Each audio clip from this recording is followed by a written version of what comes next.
Testing 1 2 3. Yeah, I can still hear you. Yep. Testing 1 2 3. Yeah. Testing 1 2 3. 1 2 3. Yeah, I hear you. Well, first of all, it's great to have you here today. Would you like to begin by introducing yourself? What you do, how you began doing it, and how much you love the art of martial arts and karate and so on. Gee, Jack, I have been a martial artist since I was 11 years old, and I've been doing it all my life. That's pretty much all I've done. I'm 60 years old now. This will be, 2013 will be my 50th year, pretty much continuously. So I love it. It's one of those things where, you have your ups and your downs. Sometimes you say, gee, I wish I could stay in bed. But it's one of those things where you challenge. You have to get yourself up in the morning and do what you do. But, I don't think I'd choose to do anything else, Now, you've been very good at the thing that caught my attention to you is I was always a little bit suspicious of the karate tricks and so on. And you mentioned, of course, that these tricks in the karate field are really inspired by show business and Hollywood. Although some of those tricks have been around before Hollywood. Are you familiar with the movies and video games and so forth? And are you a fan of the showbiz aspects as well as karate, or does that kind of hit a nerve? Well, yeah, I won't say that I haven't been part of that. But see, that darn phone of mine. When I was a kid, I'm going to shut my phone off here. Let me cut this thing off. It doesn't keep ringing here. When I was a young man, I was actually a breaker. And I was involved. I was fortunate enough to be in the very early stages of big-time martial arts in this country. And I was in the D.C. area. And I got involved in the first breaking competitions in the country. And the first time they started introducing breaking in competition, I was right there in the forefront of it. So what happened was the promoters would say, okay, well, we're going to have a big audience, and we need to have people that are going to please the audience doing breaking. Because guys would come in and compete, and they'd break a couple boards, and it'd be pretty boring. So they said, well, we need some people to please the audience. So we would kind of, I guess you could say, we would rig the breaking, and there were a few of us who were basically spectacular breaking demonstrators, and they would place us in the finals, and we would be there to please the audience in the finals. So we would enter the breaking. They knew we would win, and we were there in the finals to please the audience. Not because we weren't good. We were there because we definitely would win. So the local guys wouldn't really have a chance. You kind of understand what I mean? So they kind of bring us in, to make sure that we would win the breaking competition. So let's say for a tournament in Philadelphia wanted to make sure they had somebody to please the audience for the finals. So they would say, Michael Kinney, would you make sure you come in so you can do something for the breaking competition? To make sure we have something to please the audience because we're afraid that the local guys aren't going to be able to do that. So they would bring a couple of us in who were pretty good breakers, and we'd come in. Now here's the thing. I could teach my grandmother to do some sort of spectacular breaking thing that would please the audience. And she's dead. Yeah. So, you can bring somebody out of the audience to do something that the audience would go, wow, that was fantastic. But it doesn't take any skill to do it. So the stuff that we did really took skill. So it used to really piss us off when a martial artist would get up there and do something that was a trick, and then we'd get up there and do something that was really fantastic, and the guy that did the trick would win. Have these tricks existed more recently, or have they been in the arts? Oh God, even before? They go on. They're still out there. I mean, but did they first come into like the modern era, or were they like really old classic strongman? They've been on forever. The classic tricks have been on forever. Let me give you some examples. Want some examples? Yeah. Okay, let me give you some good examples. There was a guy. I'm not going to mention names, but he's pretty well known. He'd get out there and he'd get a big old block of ice, huge block of ice, maybe just you can imagine, big old block of ice, as big as a back of a truck, back of a pickup truck, okay? And he'd place it up there on slabs, and then it would be sitting there melting on the stage. So as everything was going on, there'd be this big old block of ice. And then it'd be time for the breaking competition. And we do our fancy jumping up in the air, breaking boards, flying around, fancy, really difficult, complicated stunts that involved a lot of skill. And then he would get up there and raise his hand 3 or 4 times, smash his hand into the block of ice, and it would shatter, and everybody would go, "Oh, that was amazing." And here we had our very, very difficult breaking skills where we would jump 10 feet in the air and shatter the boards, jumping over people, doing all this complicated stuff, and he would win. And the trick, his thing was, he would wait until there was a fissure right in the middle of the ice, right to the right time, just like, when you have a glass of iced tea. Oh, yeah. You know that, when you pour in the water, you know that the iced tea is going to kind of like crack, Yeah. So he would know when that little crack would happen right in there. He would just, and so one time, he raises his hand up, and he screams. This is a really well-known person, by the way. I'm not going to mention his name. But he raises his hand up and he screams, and just as he raises his hands up and screams, the ice breaks. Yeah. So it broke before contact? And he didn't even hit it. No, the ice goes and breaks. And of course, he didn't even touch it. Yeah, But I was going to ask you how much, when you say in your video that it only takes a flick, how much do you mean by a flick? It barely touches it. And, of course, I said in the video that cinder blocks are made out of air. They're basically held together with air. And you've known that. Everybody knows how easy it is to break the cinder block. You just drop it on the ground and it breaks. Yeah. And of course, the trick to cinder blocks is they put spacers in between them, pencils or popsicle sticks or something, so there's space between these cinder blocks. So you hit the first one, and the first one breaks the second one breaks the third one. So when you see these guys breaking 20 cinder blocks, you only really have to break the first one. And they continue knocking their hand through, continuing their hand through all the blocks, and they break. Well, I'll tell you, if you just stop at the first one and you hit them, and then you bring your hand up, they won't continue to break. You have to keep your hand going through in order to break them all, but it's not rocket science. Yeah. But it sounds great. It looks great in front of an audience, to break 10 cinder blocks. Now, but they throw all their weight into it, and all these cinder blocks break, and they crash to the ground. And it looks like it's really, really difficult, but it's not. But you take somebody and you jump over 10 people, and you break 2 boards 10 feet in the air, and that's a difficult stunt. And it takes a lot of practice. It takes a lot of skill, and that's far more difficult than hitting and breaking 10 cinder blocks. Yeah. But what looks better sometimes in front of an audience, So that's kind of a trick. Now, there's other types of tricks, and I showed you on the video. For example, if you saw the video, there was the guy breaking the arrow. Oh, yeah. I mean, if you slow that down in slow motion, it's pretty obvious how he did that, right? Kind of like walking down kind of like the trick of like walking behind a sofa and pretending you're going down steps. Right, right, yeah. And he just bent it so that it didn't really pierce his neck; it just bent, and it broke. But it's full of tricks like that. I was trying to think of really good ones to tell you when you said you want to talk to me. There's the guys that break watermelons with swords. Ah, so that's easy. That's real easy to do, eh?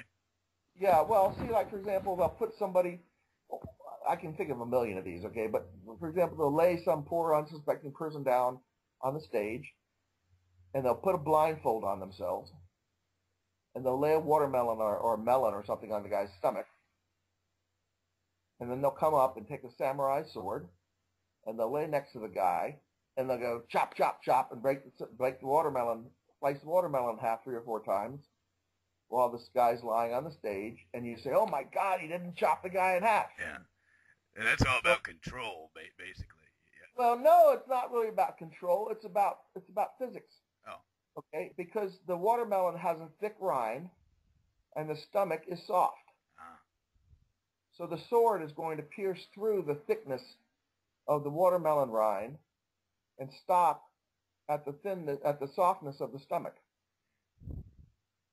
So the resistance is at the blade is the resistance of the watermelon rind, and as soon as it hits the softness of the stomach, it's going to stop. So it's But it should be noted now. I'll divert around from the trick discussion.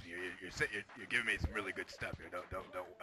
Don't sweat it here. But control is one fantastic and phenomenal thing about karate is that you guys have great stopping power and grace. You want to say a little something about how that's developed and cultivated? Did you see the video that I had with the cigarette? Not quite yet. Oh, well, you should. There's a video up that's had a lot of hits, which I think if you look it up, it says a unique way on how to stop smoking cigarettes. Oh, yeah, I was about to watch that one, yeah. Yeah, I was watching and that's a demonstration of control. And what that's about, and you know, what should I call you, Mr. Strange or Jack? You could call me Stranger. I'm not used to Jack. It's more of a formality. Okay, well, you could call me Jack, though. Yeah. Okay, Jack. You know what you do is you train as a martial artist more than anything for control. And what I would tell you, and I tell this to parents, and one of the things that sets me apart as a martial artist is all my life I've been used to training huge amounts of students. One of the things that sets me apart as a martial artist is I have trained in my classes and still do usually 50 students in a class. I've trained hundreds and hundreds of thousands of students in my programs as I've gone through the years. We were one of the pioneers in recreational type programs in the martial arts. We don't teach 2 or 3 people in a class. Our classes consist of 100 people, 50 people, 75 people in a class. So it's entertainment based. We have to keep people on board, keep their attention focused on what we're doing. And, you know, it's about control, not only controlling the students as they listen, but controlling the movements of their body and how they move. In the martial arts, we teach people how not to kick. Yeah. Does that make sense to you? Yeah, I understand it full well. In fact, one thing I do is I'm kind of interested in like professional wrestling, so you get to learn how to like stop Right. Kick and not kick. It's the same thing. It's the same thing. That's exactly where I'm going with this, Jack. Is by learning how to control your opponent, you're teaching them how not to throw. You know, by the act of really throwing and by act of really not punching, you're making it look like you're punching. You know, by the act of throwing an elbow strike and stopping a millimeter away from a chin or a nose or a head, it's making it look like you really are hitting, but you're not. You know, the act of oh, you want to keep going? Okay. Yeah, the act of control makes it appear that you're doing what you're not really doing, as if it's magic, but it's really control. And that's what wrestling is about. You know, professional wrestling. You know, when you're seeing it on the media, that's the skill of professional wrestling. I mean, people think that wrestling is a joke, but no, professional wrestlers are serious trained athletes. Yeah. And some of them can get you for real too if you reach the wrong person. Like Vader is the one everyone hates because he injures everybody. People don't realize how skillful professional wrestlers are. Yeah. And I'm here in Clearwater, St. Pete, Florida, and Hulk Hogan is one of our regulars around here, and all of these guys, they're the most humble, nicest guys you'd want to meet. And that's one of the trademarks of professional athletes who know how to control themselves. Yeah. Is we don't need to show, how tough we can be because we can control ourselves. Exactly. And one fantastic demonstration of control. I'm gonna start asking about some famous people real quick since I'm not like in the karate field. I don't know the names for things. So if I give you an example, I might ask you about a certain guy. These are edited too, so if we'll keep it on a positive note. If there's anyone you don't like, I can edit it out. But anyway, one guy who just caught my interest right when I was thinking about karate lately is Joe Louis. Have you ever heard of him? And do you know anything? Joe Louis is a dear friend of mine. Ah, cool. Got any thoughts on him you want to recollect about what he does and your friendship with him and how you made him and stuff like that? Well, Joe Louis goes back to when I was a kid. When I first started martial arts, Joe Louis was a big name, and golly, probably one of the greatest black belts ever lived. Probably the greatest black belt ever lived. He's got his trademark thing. There's others that have their trademark thing. Joe Louis had an incredible has. You know, Joe Louis is seriously ill right now and fighting brain cancer. Oh no, that's sad. Oh yeah, he's fighting brain cancer seriously right now. He's in a VA hospital in Pennsylvania. We're all praying for him. Yeah, me too. Here. And Joe, oh my gosh, if you ever got kicked by Joe Louis, you would stay away from him at that point. Yeah. But talk about control here again. Yeah, I've seen him. That's what I was gonna say. I've seen him throw a punch with the fullest speed and force and stop. That's one of the Jack. When we started the martial arts in those days, we had no gear. We had no protective equipment. We had to fight without hurting each other, or else we couldn't continue the fight. It was about getting a point by stopping a millisecond away from each other with an extreme amount of skill in order to show the judges that we hit and scored in an area that would have been a knockout or would have stopped the fight long enough in order to make our mark. And then the fight would continue and we would try to do it again. It was called point karate. And that was the beginning of modern fighting in the martial arts. It was called point karate. And that's how it started in this country. It was tournament fighting was called point karate. And we had no gear. We had no protective equipment. We would fight full speed and we would have to stop milliseconds away from our target, the nose, the face, the body, the chest, and we would hit very lightly, but with full speed and with control. The judges would say stop, and if the partner had not blocked it, they would call it a point. Yeah. If it had been blocked, it was not a point. The technique would have been a technique that would stop the fight technically. So then whoever got the most points would win, and that's where Joe started. This is where Chuck Norris started. This is where all the big fighters started in point fighting. Then PKA came along. Then it became light contact. Then it became full contact. Then it became kickboxing. And then it went on and became into, its current incarnations. Oh, yeah. And speaking of current incarnations, I was wondering how you feel about, because this is one of my conflicts. I'm a bit of a Christian. I like the skill of your sport, and I like teaching people how to fight, and I even like watching fights. But I kind of get concerned a little bit about seeping into the gladiatorial realm. So I was wondering if you have any.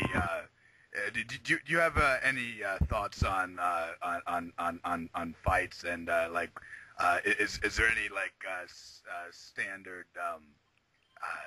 Did you get where I'm going with this? Something that's too much or too little? Cage fighting? Are you going that direction? What do you think is too much or too little in the way of combat sports? Well, I think if you're going in the direction of combat sports, okay. When I teach students, there's a certain type of student that wants to hit too hard, that has anger, that wants to draw blood, that can't control themselves. And, that's not the person that you can really they're kind of unteachable in a disciplined martial arts program. And you just can't go anywhere with them. And the problem is that they want to go in another direction. So there's something for them, and that would be boxing or kickboxing or UFC fighting or ring fighting, and there's leagues for that. And there's, different types of, contact arts for them. I had a kid that I taught from the time he was like 8 years old. And this kid he always wanted to fight and hit hard, and most students didn't want to work with him for that, okay?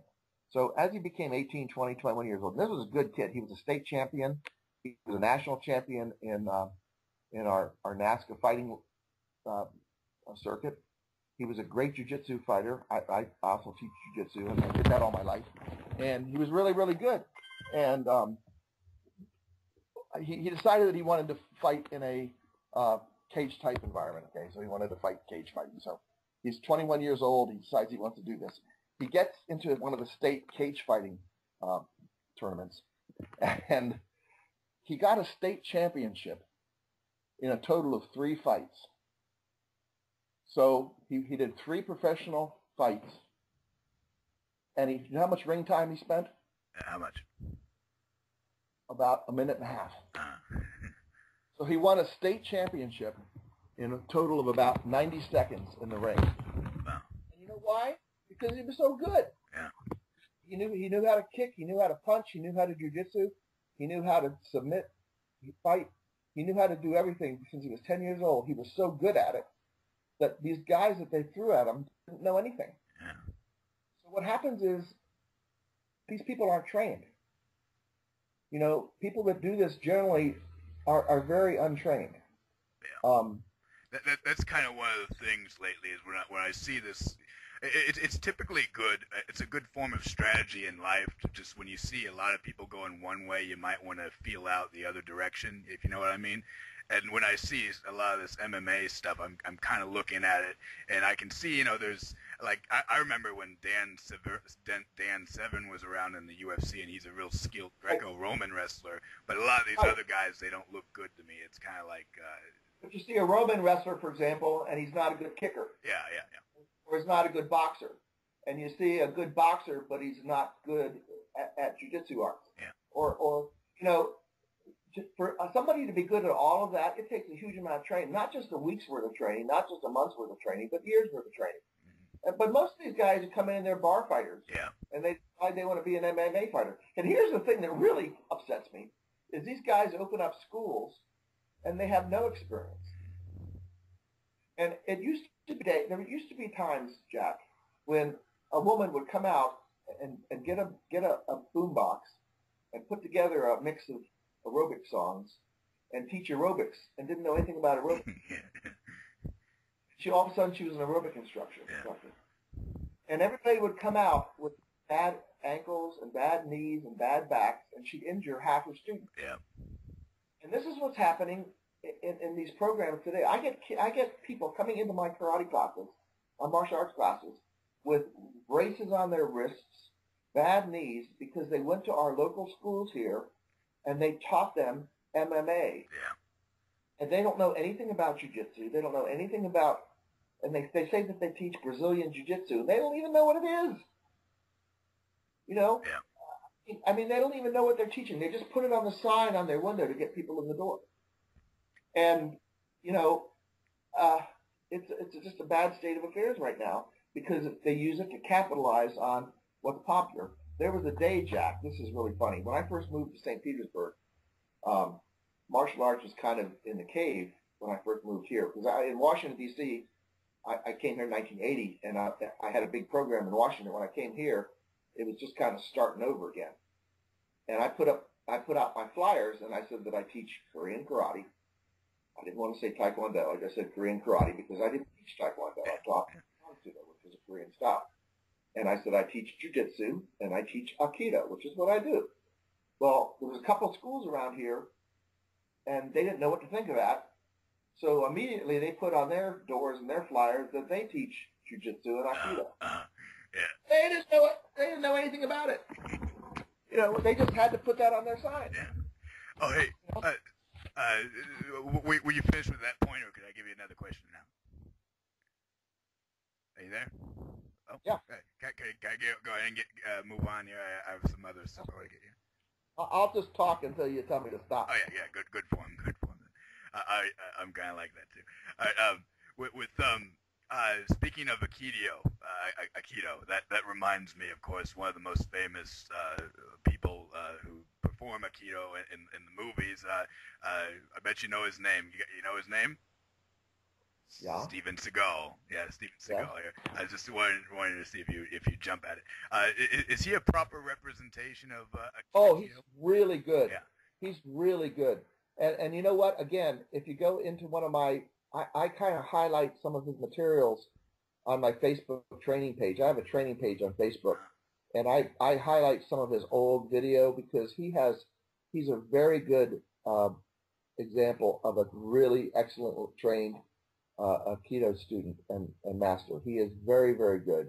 But, you try to translate that into film and the commercialism of film and what they make him do in a film to represent the art. And it doesn't always translate because they're telling him what to do and how to do it and what they want to see in a choreographed situation, and doesn't always translate. But no, he is very, very good. And is Aikido as easy as it looks? Now, I've seen him do some real demonstrations and movie demonstrations, so I kind of know the difference then. But it's very hard. Oh, it's very hard. Very, very difficult discipline. And now, is Aikido as much with the hands as we see with Seagal? Is it more with the hands than anything else? It's more with understanding body movement and the flow of the body and how the body moves against your opponent's balance. It's all about understanding movement and balance and flow of how your body moves against your opponent's body. It's all about trying to position yourself against what your opponent's going to do and then reacting against what your opponent is going to do.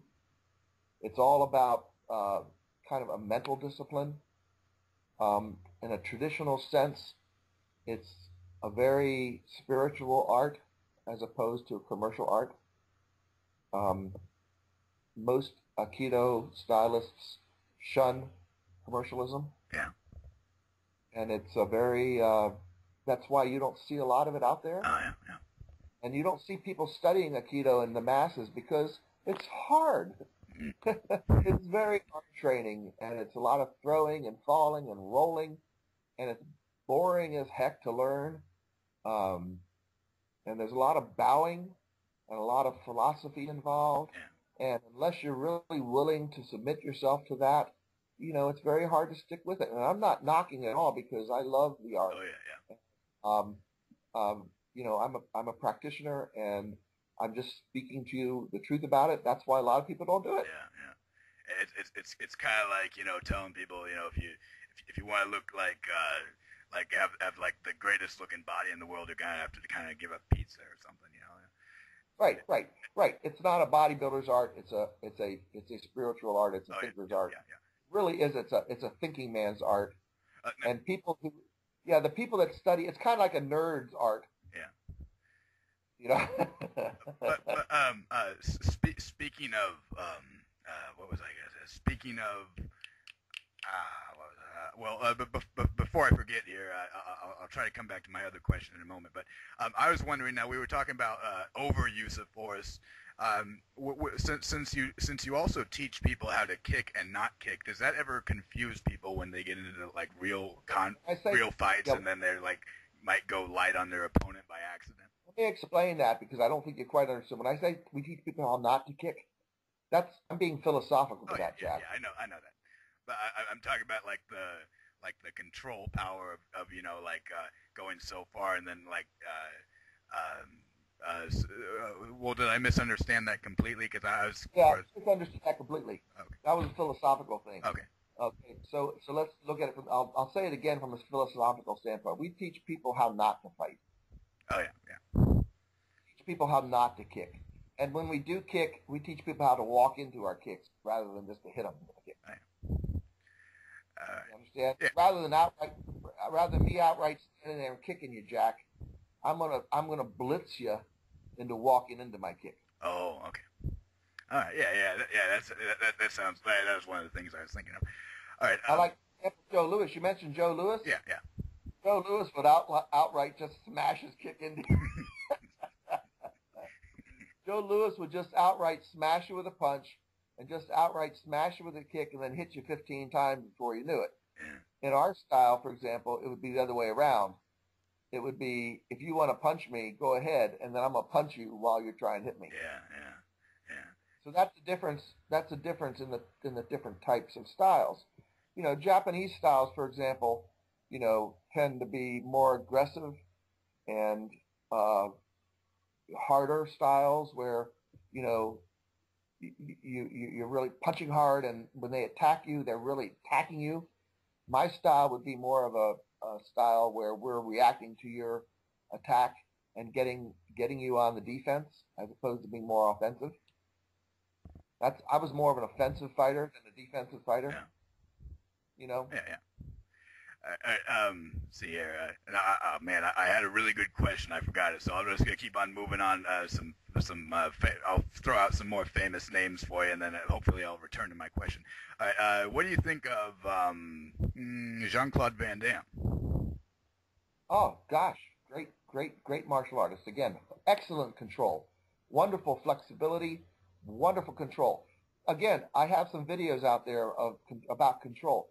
If you can take your leg and lift it up and stick it out there and hold it out there for 5 minutes without moving it and without even wavering your foot, that's a perfect example of control. And ballet helps with some of that too. Like ballet. You know what? The martial arts are more like ballet than anything else, Jack. Martial arts are more like learning to play the piano and music and dance than it is about boxing or wrestling or any other type of art. I wish I could get my phone to shut up. I actually could try to get it to shut up. Try to turn off here. Just a second. Let's just. Modern mechanisms for you. Yeah, ballet and music, from a technical philosophical standpoint, are much more similar to what the martial arts are about. Now I finally remembered my question, my better question I had for you.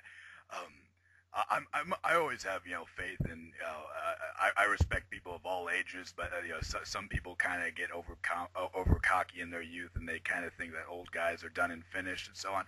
I was curious how you rate. Are you an old guy? How would you rate a really skilled elderly martial artist versus like a younger one, and would they have enough tricks to hold their own against the physical stamina of youth and so on? Well, that's a really, really good question. Yeah.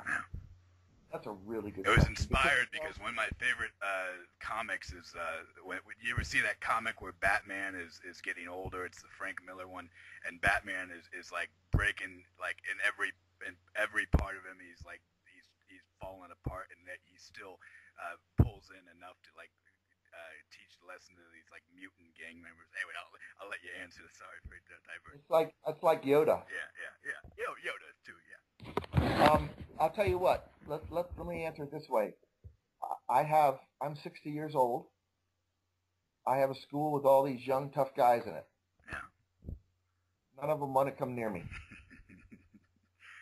They're all petrified of me. And there's reasons for it, and a lot of it's out of respect. Yeah. But I'll tell you what. In all of probably this, I've been doing this 50 years. And I can tell you, Jack, that I am 10 times stronger than these guys.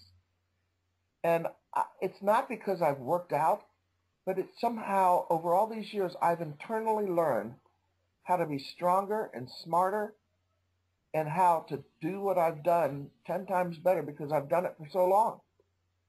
And when they come at me, I know how just to be that much further away and how to react that much better. And I just know what to do 10 times more than they know how to do it because I've been doing it that much longer. Yeah. Now the average guy probably doesn't. But just because I've been doing it that long and I'm the one that's taught them, they can't come near me. And these guys that I'll pull somebody out of the audience. And because I've been doing it so long, I'm just talking about me personally, I do demonstrations and I do seminars, and these young guys, I do police officers and government service people who are working in the CIA and who are working in government service, who are military guys, and I shock them with what I can do. Now I'm old. I've lost my balance because I've lost my vestibular system. I use a cane, but because of my experience all these years, I have talents that most guys my age don't have, and I have learned ways to counter all of that. But the physical power that I have within me is so much stronger, and so it almost makes you. I tell this to mothers. I say, listen to this. Here's a good example. I tell a parent, look, you bring your 6-year-old kid into my class, and if they stick with it for a year, they're going to be so far above the average. Oh. You're going to be shocked. Yeah. And when a kid gets his black belt, 5 years later, if they're still training, when they look back and see themselves as a black belt, think about how much better they are 5 years later. They're going to be shocked. Yeah. And then look back 10 years later after you got your black belt, how much better are you going to be after that first time you got your black belt 10 years ago? Well, now I'm looking 50 years ago from when I started. And the amount of skill that you have, that you combine, is so amazing. You know, I mean, it's undescribable how much power and how much wisdom you've attained and what you can do. So pitting myself against a young kid, even some smart-ass, wise kid on the street, really, unless they hit me from behind, you know, I have a street smart that I've been able to deal with. So even these guys that I meet who are young and up-and-coming martial artists, I have a way about me, and I'm being really humble here, Jack, that I'm able to communicate with them. They listen to me. They respect me for what I know, and I'm able to deal with it. So the answer is it's really an amazing thing for me. So I think it's a really kind of an amazing thing to be able to say that as a 60-year-old guy, I can deal with these young guys pretty efficiently. And it's amazing to hear it from you, too, because I like to prepare for the long haul, more or less. I'm only 23, but I always like to plan. No, you're not 23. You're lying. I'm 23. Yeah, I'm 23. No, you're and not. I sound like Shao Kahn, yeah. Yeah. Yeah, Mortal Kombat guy. All right. By the way, speaking of video games, one of the reasons why I really loved finding out about Joe Louis is I found out he's the inspiration. He might have been the inspiration for Ken from Street Fighter. That was my favorite character to play as when I used to play the video games. All right, see here. It was just awesome to find like a real equivalent who actually kind of looks like that. You know. Anyway, one other guy I was going to ask you about. Let's see, it was from my Street Fighter. Let me look up his picture here. It's a Japanese. It's a Japanese name, so it's weird. Not really 23. Are you really lying, aren't you? No, I'm 23. 23 years old. You are not. 23, 1989, April 21st. Yeah. Really? Wow, that's a great voice. Yeah, I struggle with stuttering, and it goes back and forth. But yeah, this is. You know, you sound like the Wolfman. You sound like. Remember him? I don't know if you know about him. He was a Wolfman Jack. Wolfman Jack. Yeah, I pay attention to stuff like that. All right. Oh man, the name of the guy I was going to ask you about. Did you ever hear about a guy that like pulled a horn off of a bowl? Yeah. You know him? Masayama. Yeah. Do you have any thoughts on him and what he does? Well, gosh, he's a legend. I'll tell you, if I'm going to be really honest and really frank, I think that a lot of the Asian martial artists, I could really get in trouble with this comment, but you know, I think American martial artists have so far surpassed the skills and abilities of the old-time Asian martial artists. Yeah. You know, the old-time Asian martial artists are kind of legends, and you know, they're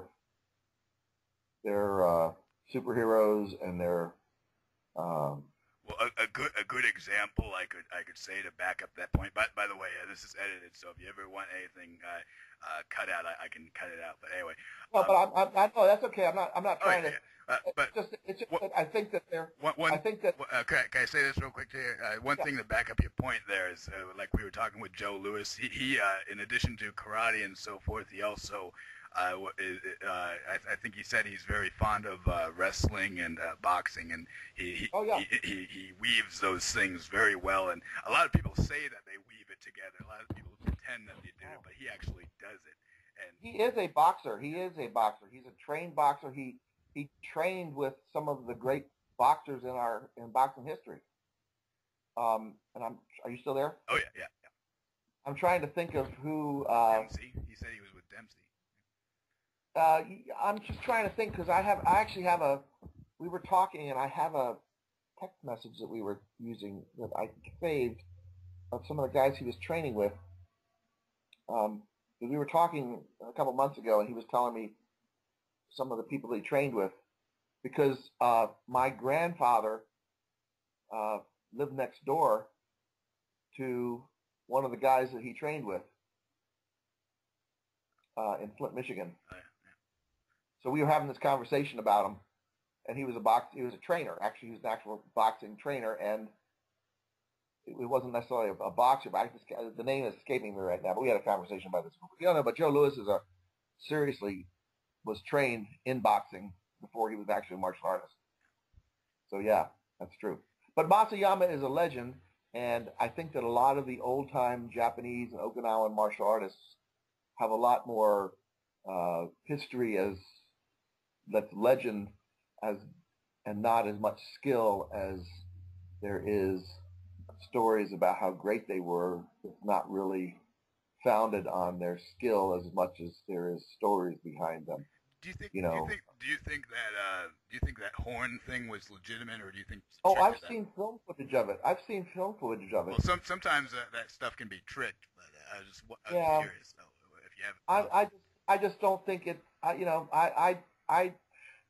I wasn't that impressed with the film footage. Yeah. I'm not sure. I wouldn't advise people to do that either. It's kind of mean. I mean, I wouldn't do it. I wouldn't get in there with a bowl and try to knock his horn off. I mean, that was pretty gutsy. But at the same time, I've seen these guys doing katas. I've seen them fighting. I've watched footage of it. I've seen the reverence and respect that people give these guys, and that's valid. And I respect and appreciate everything to do with that. And I have the same type of reverence, respect for all of these old timers because I are one myself. Yeah. And I hope everybody will respect me and give me reverence in the same way as I approach the 90s and my 90s and deserve that also. And they'll probably say that I suck and I'm not as good as them. You know, I mean, I really do, and I really mean that with my heart, because I probably won't be as good as they are in the future, comparatively, as Masayama was now, and I speak of him. But we have gone so far in advance. I mean, really, their skill level back then is so inferior to the level of the martial artists today in this country. I mean, we have so far surpassed the Asian skill of martial arts in our country today. And this is actually true probably 20 years ago. You know, American martial artists are so far better than European martial artists. You wouldn't believe it. I mean, you wouldn't believe it.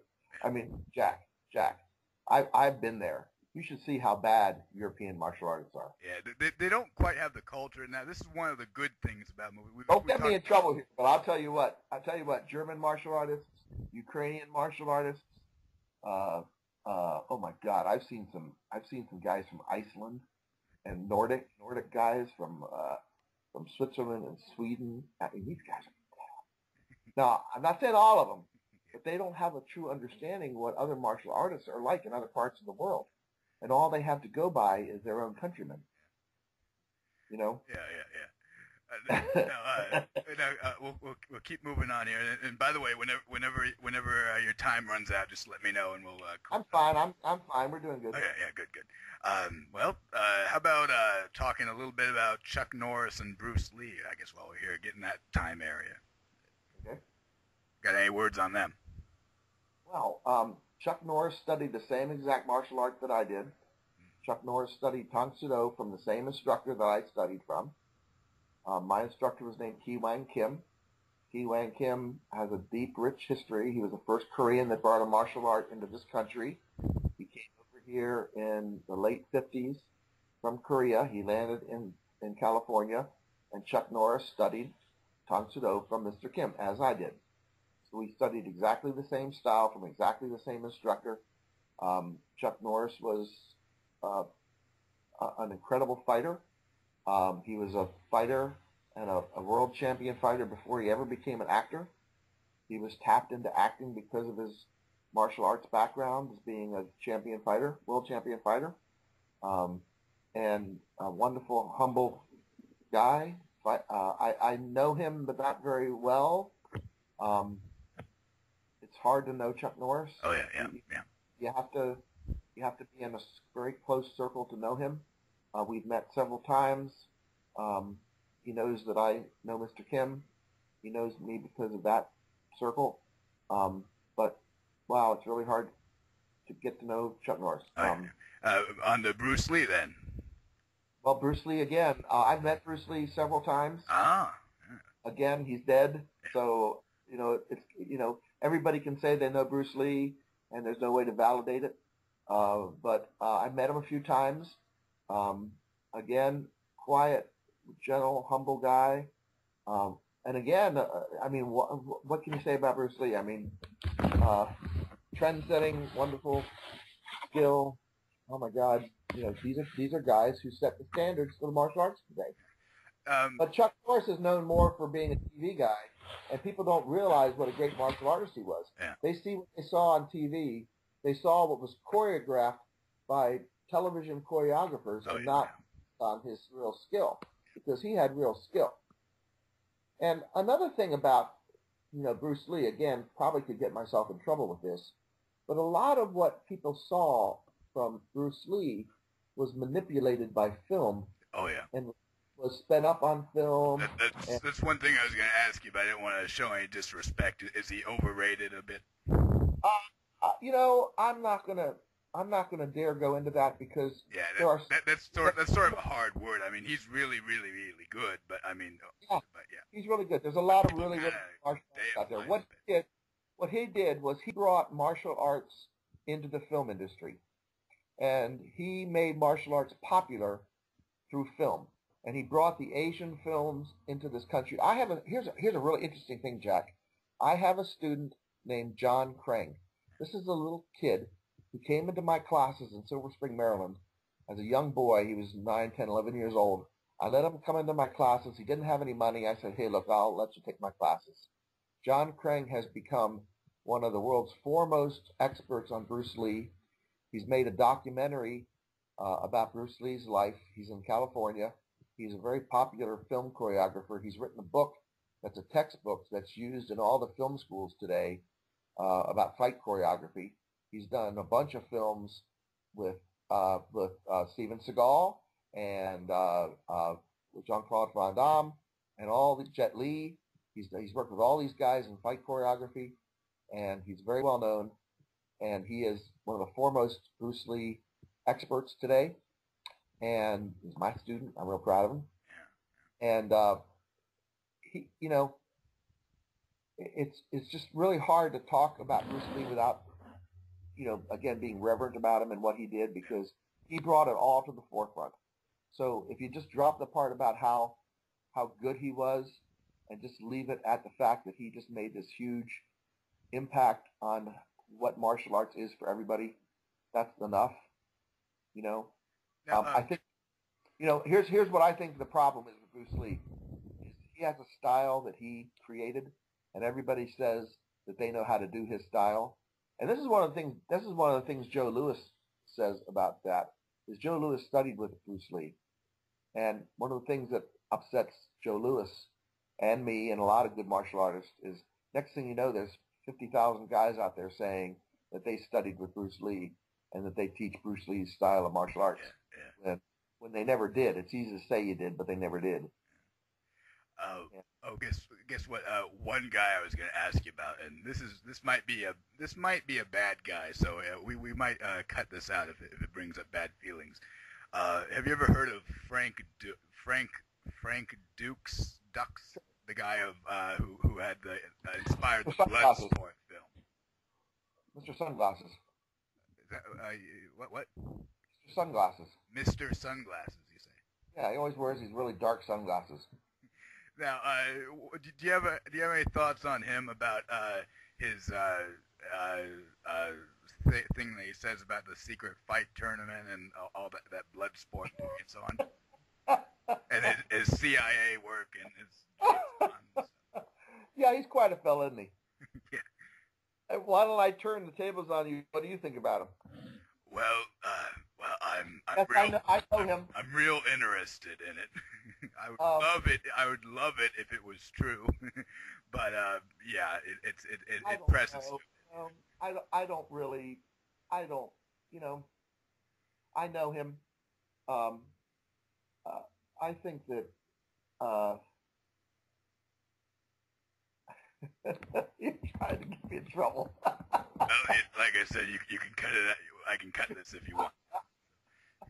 I think that there's probably some truth to it. Yeah. I think there's probably some truth to it. My son and I watched this movie last night, Act of Valor, and it's a movie that's out right now about the guys in Navy SEALs, and they use the real Navy SEALs in it. And I think that there was some truth to that, and then there was a lot of it was made up. And I don't know. I think that he probably took a lot of liberties in his stories.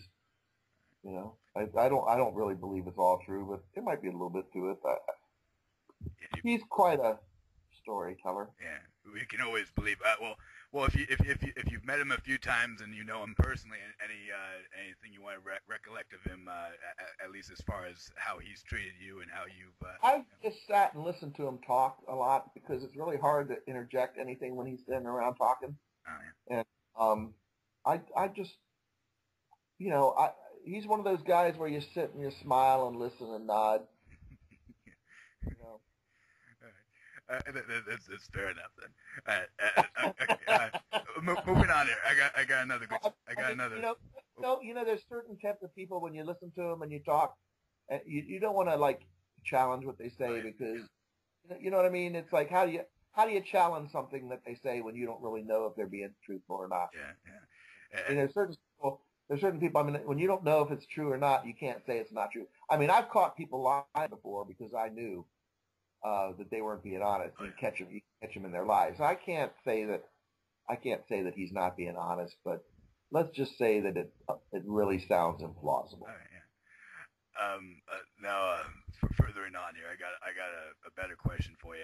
Bruce Lee, one of the things that he was concerned about when he was training, he was a very skilled, bodybuilder, and he put himself up to a certain size, but he was afraid to get higher than a certain point.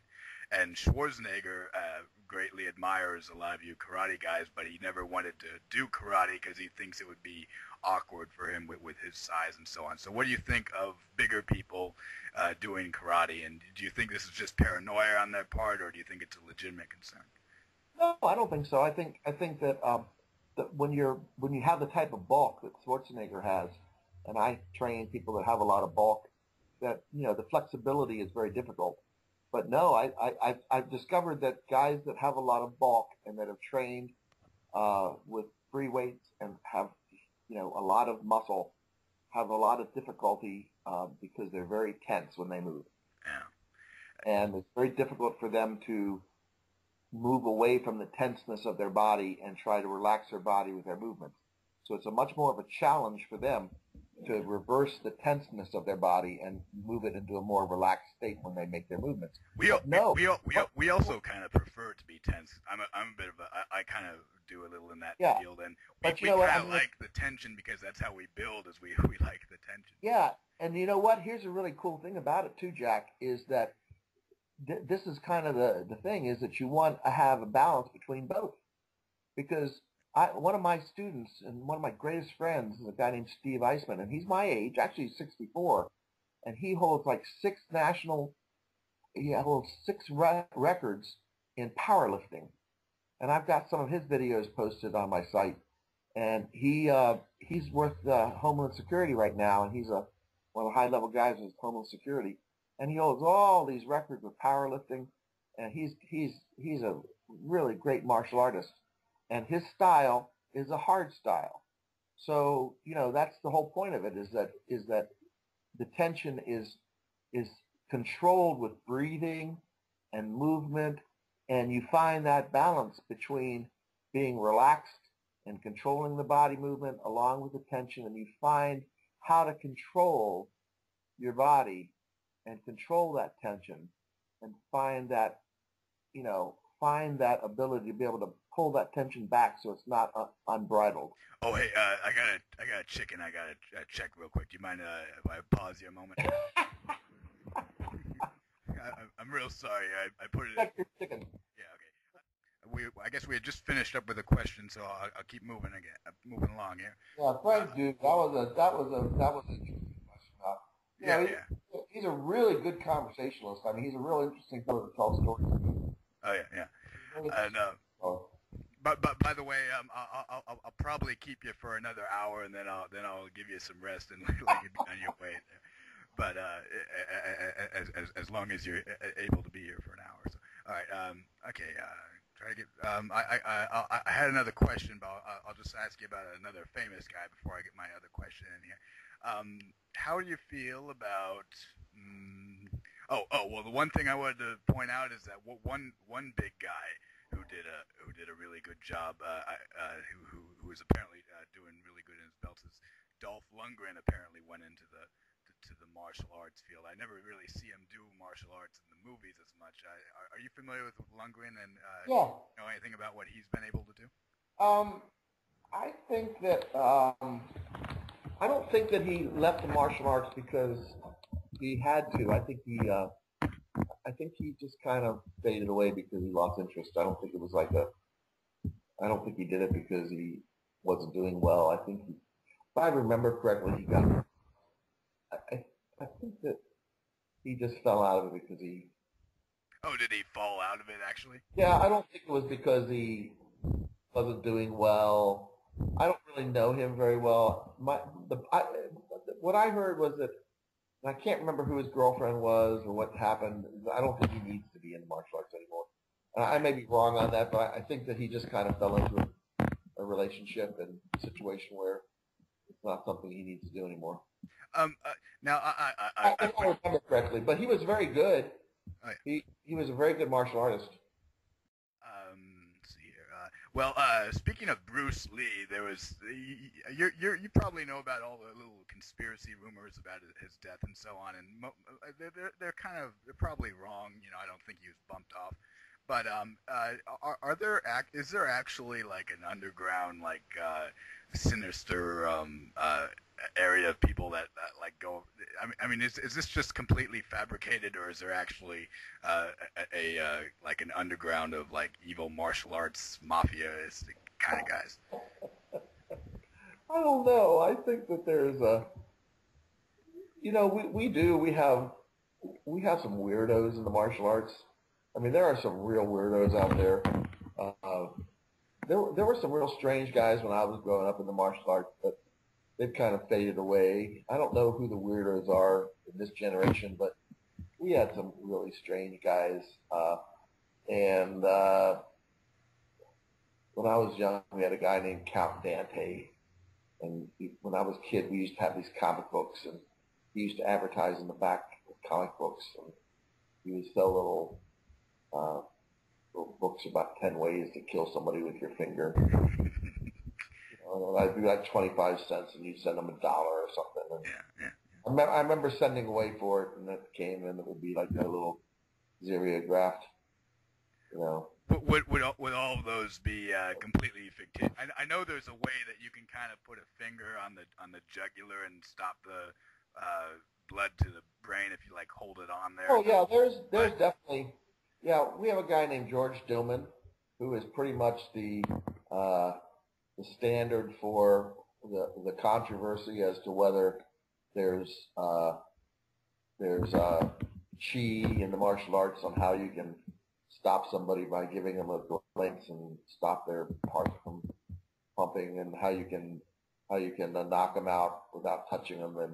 And I know George Dillman again from way back when we used to compete together back in Maryland.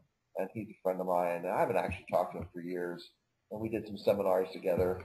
And he's got a lot of books out. And he's been on 60 Minutes in 2020. And he's quite an interesting fella.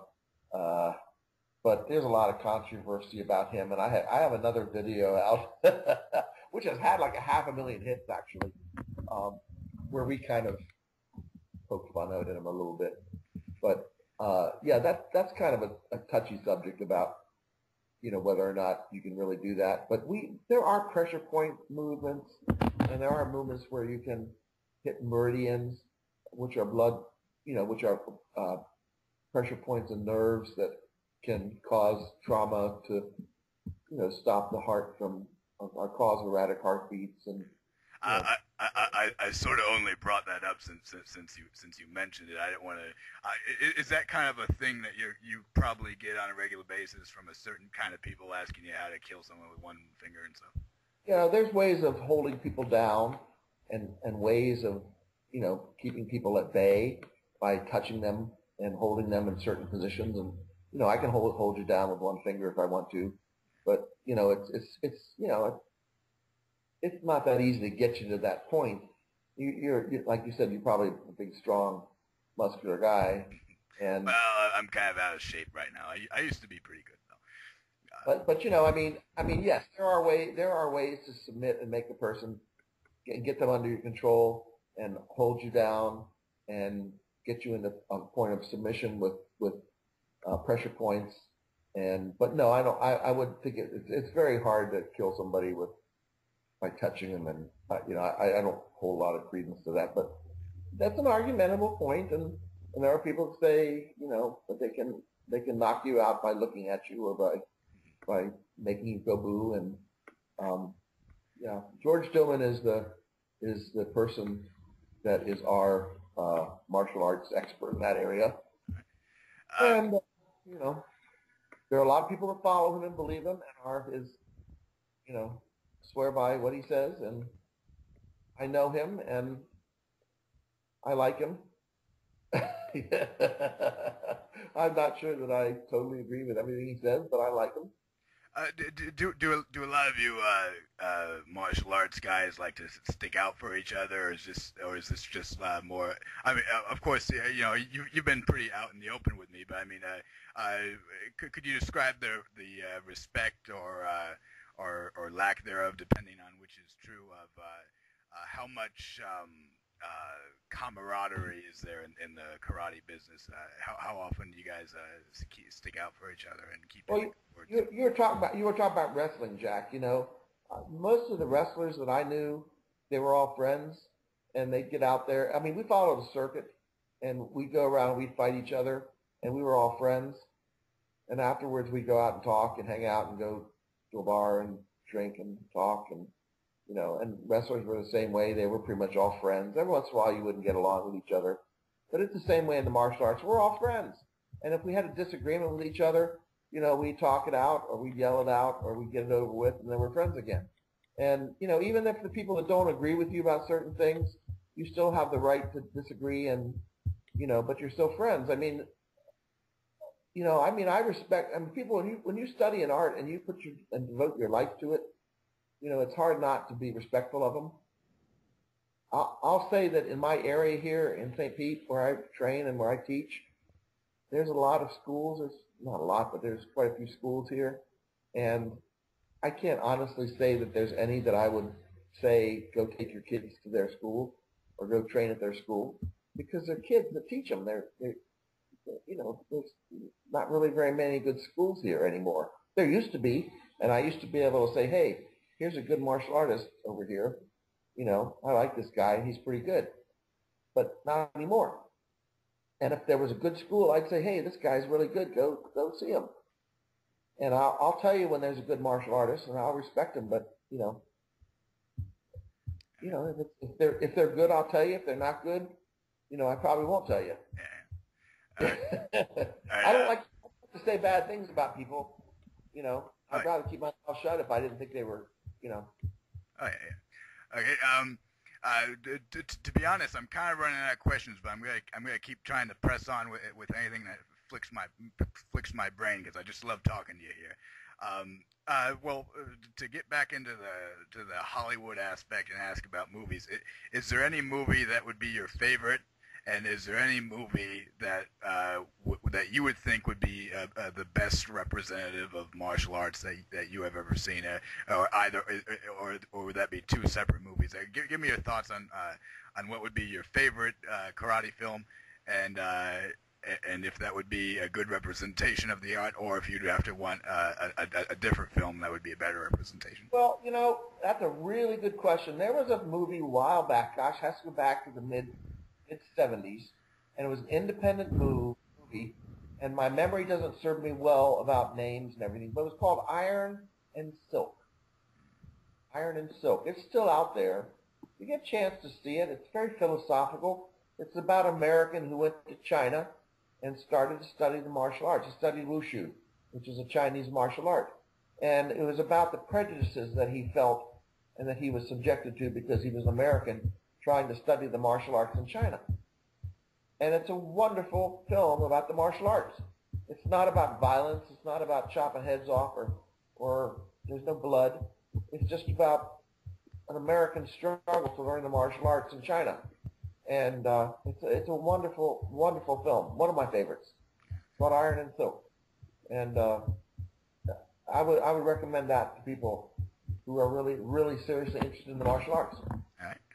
One of my least favorite of all time is The Karate Kid. And even though it brought billions of kids into my karate program and probably started children flocking into karate schools, one of my reasons is that it was a horrible example of what the martial arts was about. Yeah. I mean, oh my God, if you watch that movie, you will see tournament fighting at its worst. I mean, you had kids hitting each other and drawing blood and knocking them in the knees and judges letting them do it. And just terrible examples of what tournament fighting is all about, and the worst examples of sportsmanship and them allowing them to do it. And it was just a horrible example of what tournament karate was about. And it just gave it I mean, from a philosophical standpoint of what a student-instructor relationship was about, that might be different. But an example of what true martial arts tournament competition was about, it was horrible. It set terrible examples. But people loved it, and it was a rah-rah story, but it was not a good martial arts film. Yeah. Now, for some reason, that's the one film that never exactly became a big priority with me because I watched so many action films. But one thing one thing similar to that one that I always enjoyed when I was a kid was the Chuck Norris film with Jonathan Brandis, who unfortunately took his own life eventually. But they made a film called Sidekicks, which I thought was really good. Oh yeah, actually that was a good film. The only problem with that is, of course, it has the breaking, which is a bit of a pet peeve for us. That was a real kind of commercialism, rah-rah type of film. I promoted that when I had a school. Actually, Chuck Norris and Century Martial Arts, who's a supplier, promoted that film, and they came to my school and promoted that film and brought posters, and he signed autographs and stuff to promote that film. It was kind of a Hollywood-y type of fun type film. It wasn't a really big hit movie. It never quite really went anywhere. They tried to make it a big movie, but it never really made it big time. A lot of kids though, like me, it was one of those special ones that's kind of your movie in a way, and it's and one thing I liked about the Mako figure, the grandpa one, in that is that he's kind of a slickster himself. He has some real legitimate training things, but he also does a few things just to jerk the kid around. So that's right. Force of One was always one of my favorites too. I always liked Force of One. Yeah. Okay. Man, to be honest, dude. Well, before I let you go, I really wanted to have you talk about your products that you have on your website there. I'm real interested in getting your DVDs. It might take me a while because I'm a cartoonist and we don't make much money in art, But one of these days when I get the money, I'll be wanting to get some of your DVDs. Well, I'll tell you what. Would you like to talk about some of your DVDs and what they can offer to someone going after them? Well, basically I have the main DVD that I have, and unless you're an instructor, they're kind of the main DVD I have is called Dynamic Games, and I market that to instructors, and it has about 25 different games for instructors to use in their class to motivate children to help enjoy their classes, because most martial arts instructors are boring and they forget to have fun. teaching their children. And they talk too much, and they just make it too serious. And when I teach seminars, I go around and teach seminars, and I have all these little things that I try to bring out to instructors, and I try to bring out to parents. And I have all these little fine points and little things that I try to bring out in my seminars. And I usually either make enemies of people. I try to be very informative when I teach seminars, and I go out 6 or 7 times a year and do conferences. And I have a really great time doing it, and I try to open up a lot of eyes. And at the same time, that's the main video DVD that I sell, is the games. Because, you know, a lot of martial arts schools say that they teach self-defense. And what they try to do is they try to teach kids how to fight adults. And I'm not a big believer in the idea of self-defense, because you can't teach people to defend themselves. I mean, you know, the streets are really violent, man. You know, I've watched police dogs rip guys' legs off and the guys keep fighting. And I've watched men get shot 3 times and they keep fighting. So some instructor knows nothing about what the streets are like. Most of these karate guys have no idea how violent the world is out there. And they're sitting there teaching them how to punch and kick, and none of that stuff works. You know, they don't know the first thing about self-defense out there. So I try to inform martial arts instructors not to say that they teach self-defense when they don't know the first thing about what they're doing. So, you know, I try to kind of turn them in another direction and try to get them to be more honest about what they teach. You understand what I'm saying? Oh, yeah, perfectly well. Yeah. I mean, you sound like a pretty street-worthy guy, you know, especially being a wrestler and Interested in what I'm saying, because it's a violent world out there. Can you imagine a 15-year-old girl or 13-year-old girl trying to get away from you with what they learn in a Taekwondo class? Yeah. I mean, I get these girls who are black belts, and they win all these karate tournaments, and I get them out there, Jack, and I say, get away from this guy, and they try to kick him and punch him. The guy laughs at them. Yeah. You know, they can't defend themselves, and these karate schools say that they teach self-defense.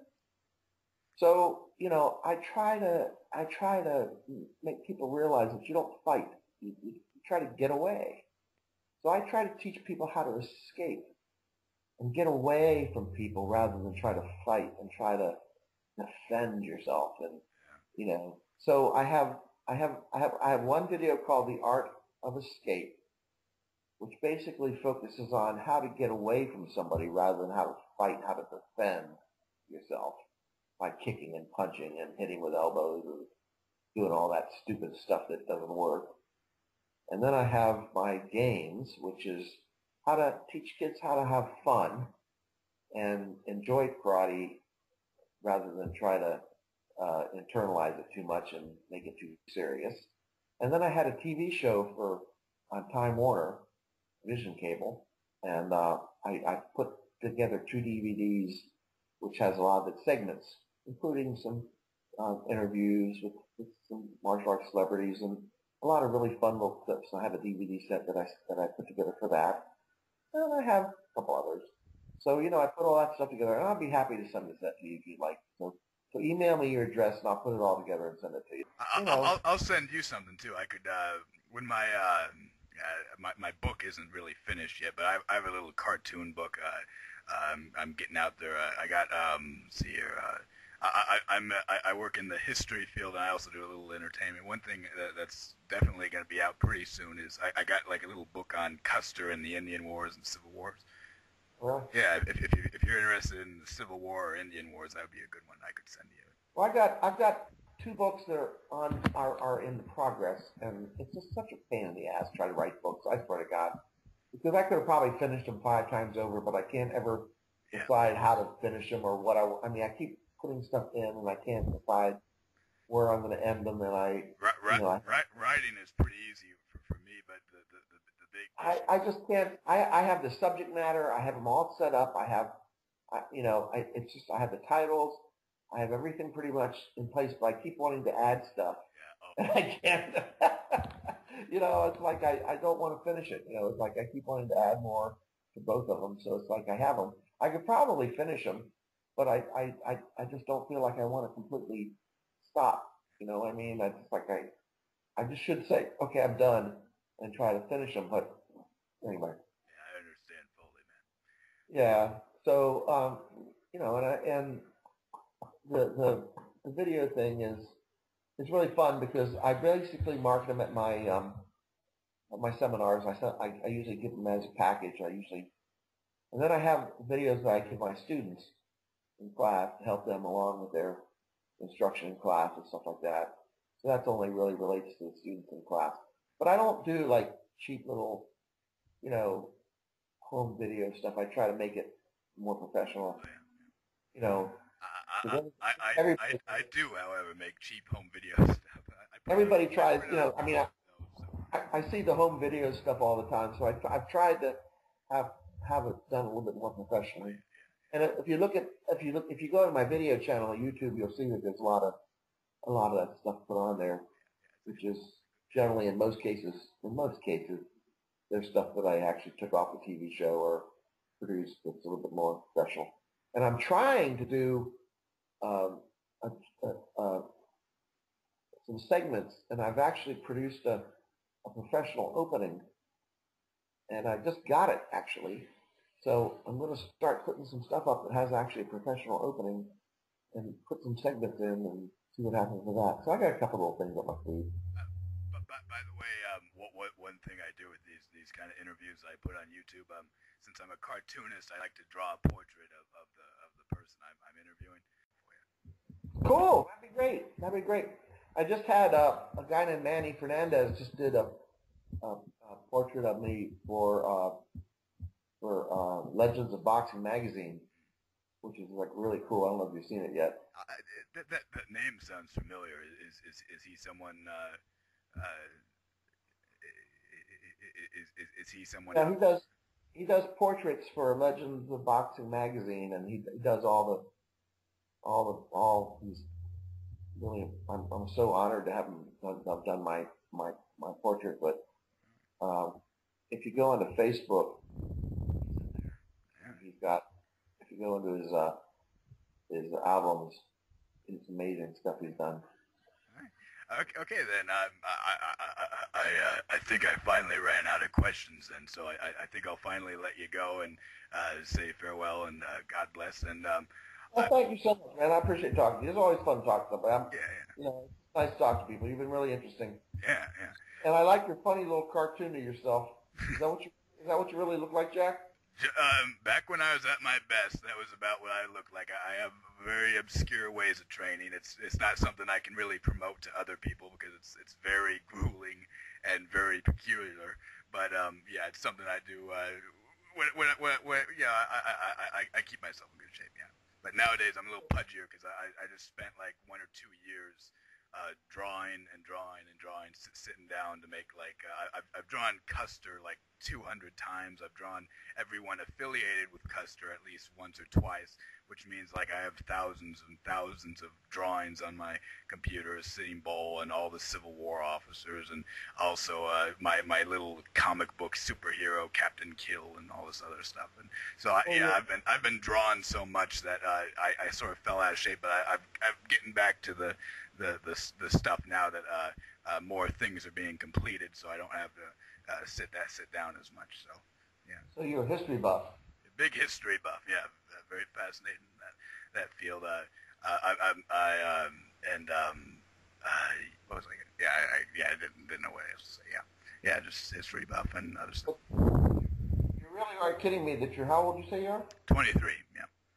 I'm not in college either. I kind of dropped out of school.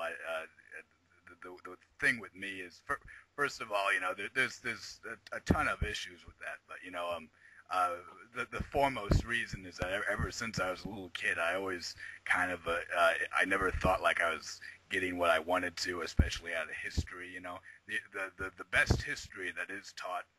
And some of my conservative friends kind of don't like Black History Month, but that's the best history that ever gets taught in the school, is because they really focus on it and you get some individuals, you know. But if all history was taught like that, then the schools would be a lot better. But it's not, so that's the bummer about school and stuff. My personal hero hero is John Adams. I'm a big Revolutionary War. Yeah, John Adams. John Adams is pretty cool. I like his son Quincy. I almost read a book on him, but I kind of set it down. But I'm more of I like a lot of soldiers and stuff. Yeah. Yeah. Well, very cool. It's nice talking to you, Jack. Great talking to you. And if you're ever interested in doing one of these things again, if I ever have any more questions, would you be up for it? Sure, and I'll find a picture to send to you. All right, thank you very much, and you have a great day, man. Thanks, man. Eat your chicken.